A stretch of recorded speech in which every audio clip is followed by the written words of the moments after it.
आज रायपुर नगर निगम का बजट पेश किया गया। वहां पर नीरज चौबे ने अपना दूसरा बजट पेश करते हुए करीब 1924 करोड़ से अधिक का बजट पेश किया है। इस बजट में सभी मदों को साधने की कोशिश की गई है, जिसमें विद्युत के अंडरग्राउंड करने की योजना भी प्रावधान किया गया है। साथ ही नालियों के साफ सफाई के लिए अलग से बजट रखा गया है। वहीं जल के निकासीकरण के लिए या फिर जल संवर्धन के लिए भी अलग से बजट रखे जाने की बात की गई है। साथ ही महिलाओं के लिए भी विशेषकर बजट में प्रावधान किया गया, जिसमें मध्यम वर्गीय जो महिलाएं होती है, जो कामकाजी महिलाएं होती है, उनके लिए हॉस्टल बनाए जाने की व्यवस्था इस बजट में की गई है। तो मोटा मोटी बात कही जाए तो सभी मदों को इसमें जगह दी गई है। और इससे बजट को लेकर महापौर ने खुद कहा है कि पिछले बजट में करीब जो 80% जो काम हो गए थे, जो बचे हुए थे, उन कामों को भी इस बजट में पेश किया जाएगा। और साथ ही ऐसे मदों को भी इस बार के बजट में लिया गया है।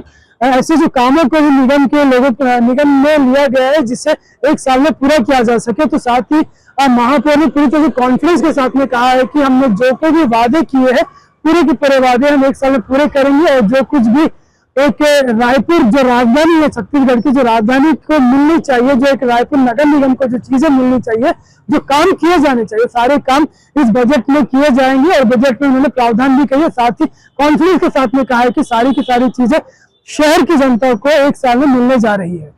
देखिए, इस बार हमने 1924 करोड़ रुपए 9,12,000 रुपए का बजट प्रस्तुत किया है। और इन एक वर्षों में हमने अपने जो क्या हम काम करने वाले हैं, उसके प्लान को अपने बजट अभिभाषण में बताया है। हमारा प्रयास था कि पूर्व के बजट की भांति हम ऐसे चीजों को अपने बजट में, ऐसे कामों का हम अपने बजट में समावेश करें जिसे हम एक वर्ष में पूरा कर पाए। पिछले वर्ष के बजट अभिभाषण में जो काम हमने रायपुर शहर की जनता से वादा किया था, लगभग 80% काम को हमने करने में सफलता पाई है।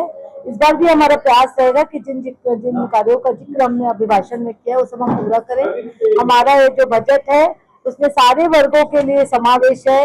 इसमें पहली बार मध्यम वर्गीय महिलाओं के लिए हमने एक महिला शांति गृह, देखिए छोटे जो गरीब महिलाएं रहती है उनके लिए शासन की योजनाएं रहती है, उच्च वर्गीय महिलाओं को किसी चीज की आवश्यकता नहीं रहती। तो इस बार हमने मध्यम वर्गीय महिलाओं को ध्यान में रखकर 5 करोड़ की राशि से एक महिला शांति गृह के निर्माण का विषय अपने बजट अभिभाषण में रखा है।